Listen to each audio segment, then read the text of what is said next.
শিগগিরই আসন ভিত্তিক একক প্রার্থী ঠিক করা হবে বলে জানিয়েছেন বিএনপির স্থায়ী কমিটির সদস্য সালাউদ্দিন আহমেদ। তিনি জানিয়েছেন, দল যাকে মনোনয়ন দেবে সবাইকে তার পক্ষেই কাজ করতে হবে। আর আওয়ামী লীগের নির্বাচনে অংশ নেওয়া বিচারের বিষয় বলেও মন্তব্য করেছেন সালাউদ্দিন আহমেদ। শফিকুল হকের রিপোর্ট।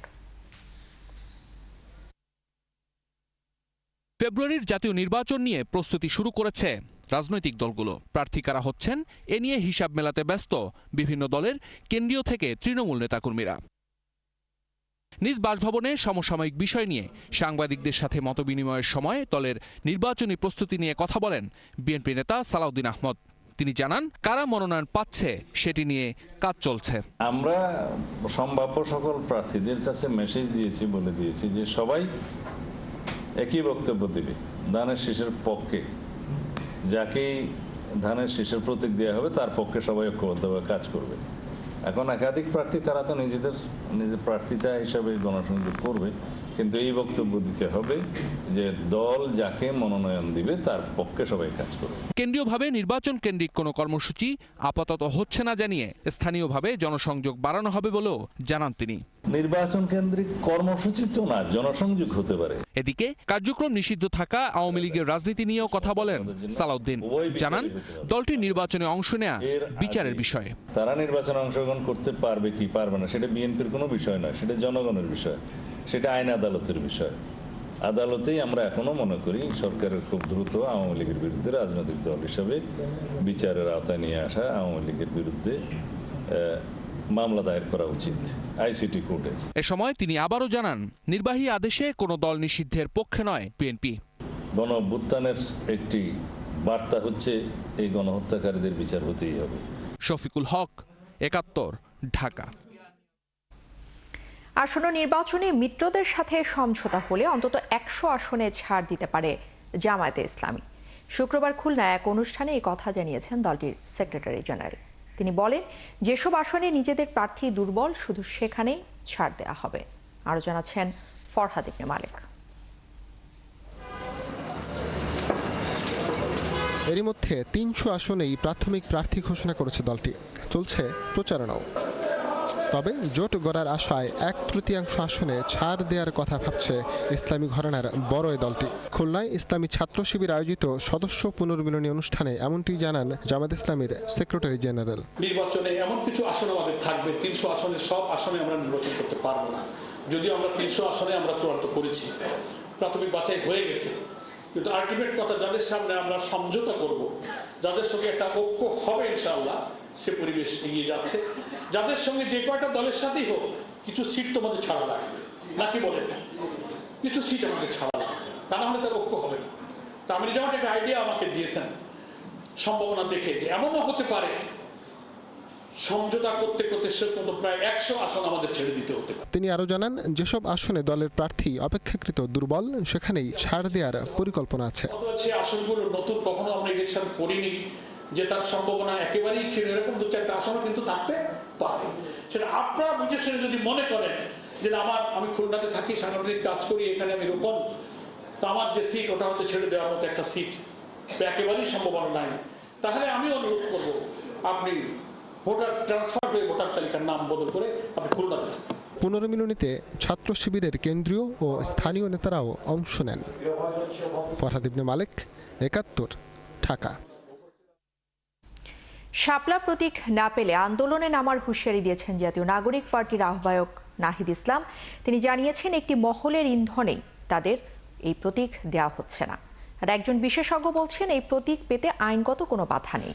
আর নাগরিক ঐক্যের সভাপতি জানিয়েছেন, এনসিপিকে শাপলা দিলে তাদের কোনো আপত্তি নেই। এর আগে এই প্রতীক চাইলেও তা দেয়া হয়নি নাগরিক ঐক্যকে। রাশেদ আনিসের বিশেষ প্রতিবেদন। ২ অক্টোবর নির্বাচন কমিশন থেকে এনসিপিকে চিঠি পাঠানো হয়েছে।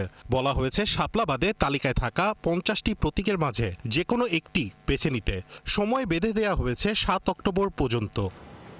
দলটির আহ্বায়ক নাহিদ ইসলাম ৭১কে জানান, জুলাই পদযাত্রায় শাপলার গণজোয়ার তৈরি হওয়াতেই ইসি এমনটা করছে। আমার মনে হয় যে নির্বাচন কমিশন, আমাদের যে গণজোয়ার, নির্বাচন কমিশনকে অন্য কোনো শক্তি এটা চাপ দিচ্ছে যাতে আমাদেরকে শাপলা দেওয়া না হোক। কারণ শাপলার পক্ষে একটা জনমত জনজোয়ার তৈরি হয়েছে, যেটা নির্বাচনেও ইফেক্ট পড়বে এটা তারা মনে করতেছে, এই কারণে তারা শাপলাটা দিতে যাচ্ছে না। ইসি তার অবস্থান থেকে সরে না আসলে কঠোর আন্দোলনেরও হুঁশিয়ারি দিয়েছেন তিনি। আমাদেরকে অবশ্যই আইনি বা সাংবিধানিক ব্যাখ্যা দিতে হবে যে কেন আমরা শাপলা পাবো না যদি নির্বাচন কমিশন দিতে না চায়, নতুবা এই নির্বাচন কমিশনের গ্রহণযোগ্যতা নিরপেক্ষতা সবকিছুই হারিয়েছে বলে আমরা না অলরেডি এই কথাগুলো বলেছি। এই বিষয়টা জনগণের সামনে আমরা আরও উন্মুক্ত করব এবং এই নির্বাচনের কমিশনের কাছে আমরা আর কখনোই যাব না, কারণ যদি শাপলা প্রতীক নিয়ে তারা স্বেচ্ছাচারী এবং পক্ষপাতমূলক আচরণ করে, এই নির্বাচন কমিশনের অধীনে একটা রাজনৈতিক দল ন্যায় বিচার পাবে বলে আমরা মনে করতেছি না। আমরা আদালতেও যেতে পারি, আমরা রাজপথেও যেতে পারি, আমরা সেটার জন্য আরেকটু সময় নিচ্ছি। শাপলা নিয়ে আগেও আবেদন করা হয়েছিল কিন্তু দেয়া হয়নি। নির্বাচন কমিশন বিভিন্ন সময় এমনটা বলেছে। তবে যাদের শাপলা দেয়া হয়নি সেই দলটির প্রধান বলছেন অভ্যুত্থানকারী শক্তি হিসেবে এনসিপিকে তা দেয়া হলে কোনো মামলা করবেন না তারা। আমাদের মধ্যে ব্যাপক ফিলিং শাপলার পক্ষে এখনো, মানে কালকে যদি আমাদেরকে শাপলা দিত আমাদের একটা আনন্দ উৎসবের মতো লাগবে, ভালো হয়েছে। ওইটা আমি এখন এরকম করে বলতে পারবো না, বাট আমি এটা নিয়ে মামলায় যেতে চাই না। একটা খুব সিম্পল বলছি, জাস্ট অ্যান ইমোশন। 5ই আগস্টের পর থেকে যা তোরা যেগুলো করছে তার অনেক ব্যাপারই আমি ক্রিটিক, যদি ওপেনলি বলি না, কিন্তু মানে তাদের সাথে একটা মামলায় জড়িয়ে যাই চাই না এটা।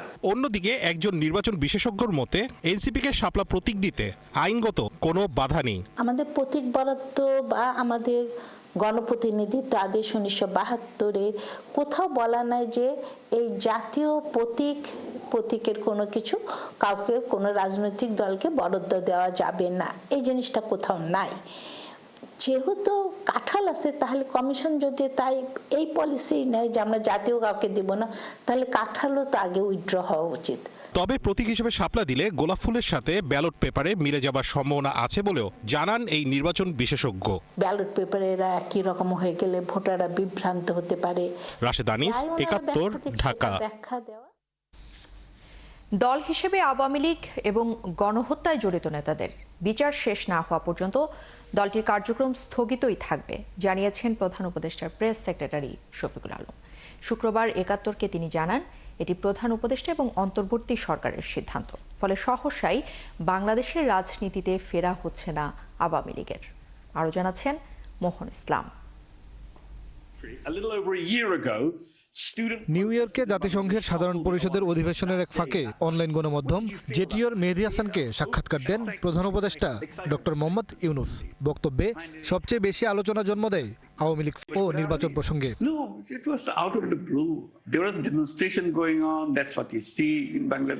আওয়ামী লীগ নিয়ে সরকার প্রধানের বক্তব্যকে সঠিকভাবে উপস্থাপন করা হয়নি বলে জানান প্রধান উপদেষ্টা প্রেস সেক্রেটারি শফিকুল আলম। তিনি বলছেন আওয়ামী লীগ নিয়ে সরকারের অবস্থান স্পষ্ট। আমাদের কোনো প্ল্যান নাই আওয়ামী লীগের বয়কটটা, যে ওদের অ্যাক্টিভিটিসের উপর যে ব্যানটা আছে সেই ব্যানটা উঠিয়ে নেওয়া। বিচারটা হোক, ওদের তো পুরো লিডারশিপ প্লাস আপনারা দেখেছেন ওদের কর্মীরাও তো অনেক জুলাই আগস্টে খুনে অংশগ্রহণ করেছে, ঠিক না? তারা তো they were part of the পুরো আওয়ামী লীগের যে একটা কি বলবো একটা কিলিং মেশিনের পার্ট ছিল তারা। এর ফলে দেশের রাজনীতিতে ফেরা হচ্ছে না আওয়ামী লীগের, এমনকি অংশ নিতে পারবে না আগামী সংসদ নির্বাচনেও। আওয়ামী লীগের কার্যকলাপের উপরে ব্যান তুলে নেওয়ার গভর্নমেন্টের কোনো সম্ভাবনা নেই ইলেকশনের আগে, এবং এটা হবে না। এই ব্যাপারে আমাদের খুবই ফার্ম একটা অবস্থান। নির্বাচন যত ঘনিয়ে আসছে দেশে অরাজকতা তৈরির পায়তারাও তত বাড়ছে। যেমন পাহাড়ে সংঘাত, চোরাগোপ্তা হামলা সহ বিভিন্ন সরকারি প্রতিষ্ঠানে ভাঙচুরের ঘটনা। এসব নিয়ে কঠোর অবস্থানে সরকার। না, আমরা কিছু কিছু জায়গায় দেখছি যে এক ধরনের অ্যাটেম্পট আছে, কনস্পিরেসি আছে আইন শৃঙ্খলা পরিস্থিতি অবনতি করার। তো আমরা সেই বিষয়ে শক্তভাবে এই বিষয়গুলো ডিল করা হচ্ছে। এবং আপনি যদি সরকারি মানে পুলিশের কাছ থেকে তথ্য নেন, দেখবেন যে আইন শৃঙ্খলা পরিস্থিতি কিন্তু স্ট্যাবিলাইজ হয়ে এসছে। 2026 সালের ফেব্রুয়ারিতে বাংলাদেশের ইতিহাসে সেরা নির্বাচন আয়োজন করতে সরকার বদ্ধপরিকর বলে জানান শফিকুল আলম। যে বাংলাদেশের ইতিহাসে এটা একটা খুব ভালো একটা ইলেকশন হবে। মোহন ইসলাম, 71, ঢাকা। রাজধানীতে ফের চাঁদাবাজির বলি হলো একটি যাত্রীবাহী বাস। চাঁদা দিতে রাজি না হওয়ায় প্রকাশ্য দিবালোকে আলিফ পরিবহনের একটি বাসে গুলি বর্ষণ করে আগুন ধরিয়ে দিয়েছে দুর্বৃত্তরা। শুক্রবার সকালে মিরপুরের সেনপাড়ায় এই ঘটনা ঘটে। তবে বাসটি পুড়ে গেলেও সেখানে হতাহতের কোনো ঘটনা ঘটেনি। আরও জানাচ্ছেন ইমতিয়াজ সনি। সকাল 7টার দিকে মিরপুর 1 থেকে বনশ্রীর উদ্দেশ্যে রওনা হয় আলিপ পরিবহনের একটি বাস। মিরপুর 10 নম্বর পেরিয়ে আল হেলাল হাসপাতালের সামনে এলে 4-5 জন দুর্বৃত্ত হঠাৎ বাসটির গতিরোধ করে। চালক ও যাত্রীদের নামিয়ে দিয়েই তারা বাসটিতে আগুন ধরিয়ে দেয়। বাসটির চালক মোহাম্মদ হাসান জানায়, আগুন ধরানোর সময় দুর্বৃত্তরা কয়েক রাউন্ড গুলিও করে, তবে এতে কোনো হতাহতের ঘটনা ঘটেনি। আল হেলালের সামনে যাই, 3-4 জন লোক আমাদের সিঙ্গেল দিচ্ছে। গাড়ি বের করছি, বের করার পরে গাড়ি দুইটাই আমার কন্ট্রাক্টরের কোমরে পিস্তল ঠেকা কোথায় যাত্রী সব নামা বকা দেয়া, আর ডাইন মোড়া দেয়া একজন খাড়া করে লোক সাতপিন্দা ছিল, হ্যাঁ আমার পিস্তল দেওয়া কোথায় গাড়ি চাপা, পরে গাড়ি চাপাইছি, চাপানোর পরে যাত্রী যা আছে সব নামাই দেয়া এই বোতলের পেট্রোল ঢেলে গাড়িতে আগুন ধরা দিছে, আর আমার গাড়ির সামনে খারাপ 2-3 রাউন্ড গুলি করছে, গাড়ির সামনে গ্লাস ভেঙে লাইছে। তবে এই ঘটনার পেছনে চাঁদাবাজির অভিযোগ তুলেছে বাস কর্তৃপক্ষ। আলিপ পরিবহনের রোড ইনচার্জ মোহাম্মদ সাগর জানান, নেসার ও পিন্টু নামে 2 জন দীর্ঘদিন ধরে চাঁদা চেয়ে আসছিল। আমাদের কাছে চাঁদা দিতেছে, হুমকি ধমকি দিতেছে, তো চাঁদা না দিলে এর থেকে আরো ভয়াবহ কিছু হবে। ওর নাম হচ্ছে নেসার এবং পিন্টু। ওরা চাঁদাবাজ, ওরা মূলত কোনো কিছু করে না, ওরা এরকম মানে কোম্পানি এরকম মানুষের কাছে চাঁদা টাদা উঠায় এরকমই করে আর কি। বাসটিতে আগুন ধরিয়ে দেওয়ার পরেও চাঁদা চেয়ে হুমকি দিচ্ছেন বলেও জানান তিনি। এখনো হুমকি ধমকি দিতেছে, যদি আগামীতে যদি ওদের সাথে কোনো লেজু সিস্টেম না করি, কোনো চাঁদা না দেই, টাকা পয়সা না দিলে এর থেকে আরো ভয়াবহ কিছু হবে। এই জিনিসটা মিউচুয়াল করার জন্য 5 লাখ টাকা চাইতেছে, আর প্রতি মাসে 1 লাখ করে চাঁদা দাবি করতেছে। এ বিষয় জানতে কাফরুল থানায় গেলেও কথা বলতে রাজি হননি ভারপ্রাপ্ত কর্মকর্তা। এই ঘটনায় কাফরুল থানায় মামলা করার প্রস্তুতি নিচ্ছে বাস কর্তৃপক্ষ। ইমতিয়াজ সনি, 71, ঢাকা। রাজধানীর শ্যামলীতে গণপূর্তের জমিতে আগে থেকেই গড়ে ওঠা মসজিদের জন্য বরাদ্দ না দেওয়ার প্রতিবাদ করেছে এলাকাবাসী। শুক্রবার জুম্মার নামাজের পর বিক্ষোভ করে মুসল্লিরা। দাবি, প্রয়োজনে অর্ধেক জায়গা ছেড়ে দিয়েও মসজিদটি রাখতে চান তারা। আর সম্প্রতি ওই জায়গাটি আনসার বাহিনীর জন্য বরাদ্দ দেওয়া হয় বলে জানায় এলাকাবাসী। বিস্তারিত সাজিদ সরকারের প্রতিবেদনে। রাজধানীর শ্যামলীর 2 নম্বর রোড এলাকায় ডোবানালা ভরাট করে 2004 সালে 20 কাঠা জমির উপর বাঁশ আর কাঠ দিয়ে এলাকাবাসী নূর মসজিদ গড়ে তোলে। পরে গণপূর্ত অধিদপ্তরের কাছে জায়গাটি বরাদ্দ চেয়ে আবেদন করে এলাকাবাসী। বিষয়টি নিষ্পত্তি না হলে হাইকোর্টে রিট করা হয়। এভাবেই কেটে গেছে 20 বছর, আর শক্ত ভিত পেয়েছে মসজিদটি। গেল শনিবার জোহরের নামাজের সময় আনসার বাহিনীর কিছু সদস্য মসজিদের ভেতরে প্রবেশ করে উচ্ছেদের জন্য চাপ দেয়। এরই প্রতিবাদে শুক্রবার জুম্মা নামাজের পরে মুসল্লিরা বিক্ষোভ মিছিল করেন আনসার এবং গণপূর্তের বিরুদ্ধে। হঠাৎ করে গত শনিবার আনসার ভাইদের একটি বাহিনী তারা এসে বলতেছে, দাবি করতেছে এটা তাদের জায়গায়, এই কথা বলে তারা মসজিদের ভিতরে দিয়ে দেয়াল দিবে। তৎক্ষণাৎ জোহরের নামাজ চলতেছিল। আমরা বারবার নিষেধ করেছি যে এই জায়গার উপরে আমাদের মাননীয় জজ কোর্টের স্টে অর্ডার আছে। 10-15 জন আনসার বাহিনী পোশাকে এবং 50 থেকে 70 জন ড্রেস ছাড়া আইসা এখানে আক্রমণ চালায় মসজিদের মধ্যে। তখনকার সময় অতর্কিতভাবে আক্রমণ চালানোর সময় মসজিদের মুসল্লিরা নামাজরত অবস্থায় ছিলেন। আনসারের তারা যখন দেখলো যে পুলিশ বাড়ি ক্লোজ হয়ে গেলে এই জায়গাটা মসজিদের হয়ে যাব, তখন তারা ষড়যন্ত্র করলে প্রশাসন এই আমলারা এই গত সরকারের পেতার তারা মিল্লা তখন ষড়যন্ত্র করলো যে এখানে একটা আনসারের অফিস বরাদ্দ নেওয়া যায় কিভাবে। এলাকাবাসী জানায়, প্রায় 40,000 মানুষের জন্য এখানে একটাই মসজিদ। তাদের অভিযোগ, কোনো ধরনের আলোচনা না করেই আনসার বাহিনীকে জায়গাটি বরাদ্দ দেওয়া হয়েছে। আমরা সরকারের কাছে জোর দাবি জানাইতেছি, এখানে থানা আছে, সুতরাং এখানে ফাঁড়ির দরকার নাই। এখানে 2 নম্বর রোড, 1 নম্বর রোড বিভিন্ন কিছু থাকার কারণে এখানে একটা মসজিদ নাই। অবশ্যই সরকার একটা মসজিদের জায়গা আমাদেরকে দেওয়া দরকার। দেখেন, এত বড় বড় বিল্ডিং সরকার দিছে, কিন্তু একটা মসজিদ দেয় নাই। 40,000 মানুষ এখানে বসবাস করে, তাদেরকে একটা মসজিদের প্রয়োজন নাই।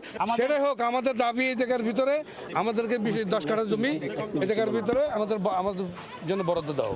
মসজিদ কমিটি জানায়, সরকারি নিয়ম মেনেই বরাদ্দের জন্য আবেদন করা হয়। 20 কাঠার মধ্যে 10 কাঠা সরকারের কাছে ছেড়ে দেওয়ার জন্য প্রস্তুত রয়েছেন তারা। আর আমরা গণপূর্তে যাওয়ার সুযোগ পাইনি, কিন্তু আনসার বাহিনী পুলিশের আমাদের থানায় আমরা জানিয়েছি, জিডি করেছি যে এটা বিচারাধীন আছে, বিচার নিষ্পত্তি না হওয়া পর্যন্ত যেন কোনো হিট করতে না পারে।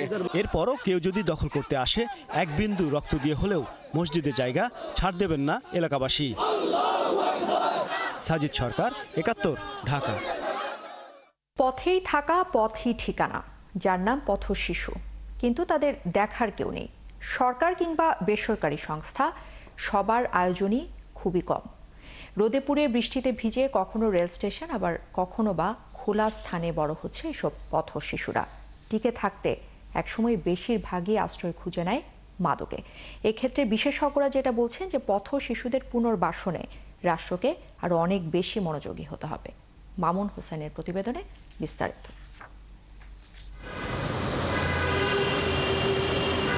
খোলা আকাশ, যানবাহনের হর্ন, মশার কামড় কিংবা সড়কবাতির নিয়ন আলো, নির্বিঘ্নে ঘুমাচ্ছে তারা। তবে সেখানেও আছে কঠিন লড়াইয়ের গল্প। পরিসংখ্যান অনুযায়ী দেশে ৩৪ লাখেরও বেশি পথ শিশু রয়েছে।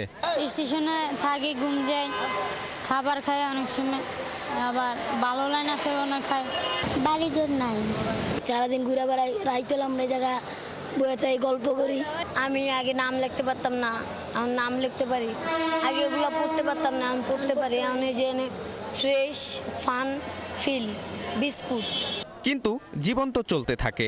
দিনে দিনে এই শিশুদের বেশিরভাগই টিকে থাকার লড়াইয়ে আশ্রয় খুঁজে নেয় বিকল্প কোনো উপায়ের। এই পথ শিশুদের যে দুর্বিষহ জীবন ব্যবস্থা, সেই জীবন ব্যবস্থা যে তাদের সমাজ বিরুদ্ধ অনেক কাজের সাথে সম্পৃক্ত করে তাদেরকে অপরাধপ্রবণ করে তুলছে, এটি প্রাতিষ্ঠানিকভাবে বলুন অথবা কর্ম দায়িত্বের প্রেক্ষাপটে বলুন, একমাত্র গণমাধ্যমে সেটি প্রকাশ করছে। অবশ্য বিপরীত একটা চিত্রও দেখা মেলে। কিছু বেসরকারি সংস্থার শিশু হোম কেয়ার বা নিরাপদ আশ্রয়ে দেখা মেলে পথ শিশুদের, যেখানে ধরা দেয় স্বাভাবিক জীবন। বিভিন্ন অ্যাক্টিভিটিস করে, আবার আমরা এখান থেকে স্কুলেও যাই।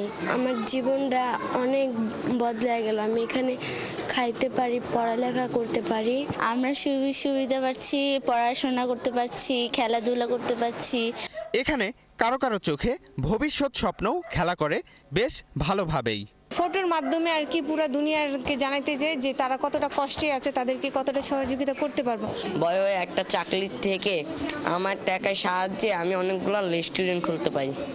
রেস্টুরেন্টে অনেক অনেক পথে শিশু বা গরিব আমি প্রতিদিন খাওয়াবো, তবে বিনা পয়সায়। রাস্তায় থাকা পথ শিশু আর আশ্রয়ে থাকাদের সংখ্যাটার মধ্যে ফারাকটা বেশ বড়। অনেকদিন ধরে শিশুদের নিয়ে কাজ করা এই অধিকার কর্মী বলছিলেন কিভাবে সমস্যাটার সমাধান করা যেতে পারে। আমাকে ভাবতে হবে এই শিশুটা আমার শিশু এবং সে আগামীর ভবিষ্যৎ। অতএব তাকে এমন একটা পরিবেশ দিতে হবে যেখানে হিংসা থাকবে না, যেখানে অবিশ্বাস থাকবে না, যেখানে কোনো নির্যাতন থাকবে না, যেখানে হোপ থাকবে, ভালোবাসা থাকবে, শান্তি থাকবে। এইটা রাষ্ট্র থেকে, রাষ্ট্রের মানুষ থেকে নিশ্চিত করতে হবে। পথ শিশুদের নিয়ে হতাশার গল্পটা হয়তো শেষ হবে কোনো একদিন।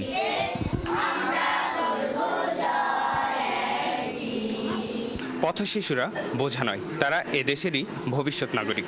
তাই এদের মৌলিক অধিকার নিশ্চিতের দাবি সমাজের সর্বস্তরের মানুষের। কিন্তু প্রশ্ন রয়ে যায়, কে এগিয়ে আসবে এদের জীবনে আলো ফোটাতে? মামুন হোসাইন, ৭১, ঢাকা। চলে গেলেন ভাষা সৈনিক আহমদ রফিক। গতকাল রাত 10টায় রাজধানীর বারডেম হাসপাতালের লাইফ সাপোর্টে থেকেই ওপারে পাড়ি জমান বিদগ্ধ এই সাহিত্যিক। ব্যক্তিগত জীবনে নিঃসন্তান আহমদ রফিক দুই বাংলায় সমানভাবে সম্মানিত। তার ভক্ত এবং অনুরাগীদের কাছে তার সাহিত্য এবং কর্মে বেঁচে থাকবেন আজীবন। আহমেদ রফিকের মৃত্যুতে শোক জানিয়েছেন প্রধান উপদেষ্টা ডক্টর মোহাম্মদ ইউনূস। এদিকে তার প্রতি শেষ শ্রদ্ধা জানাতে তার মরদেহ নেওয়া হবে কেন্দ্রীয় শহীদ মিনারে। তার বর্ণাঢ্য জীবনের কিছুটা তুলে ধরছেন সহকর্মী সুফিয়ান ফারাবি। বাংলা ভাষার জন্য যারা লড়েছেন তাদের একজন মূর্ত প্রতীক আহমদ রফিক। শুধু একজন ভাষা সংগ্রামী নন, তিনি আমাদের ভাষা স্মৃতির একজন প্রহরী।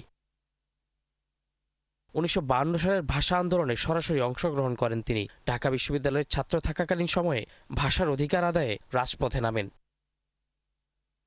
তার অবদান শুধু আন্দোলনে নয়, গবেষণায়, লেখায় ও ভাষা সাহিত্য চর্চাতেও অনন্য।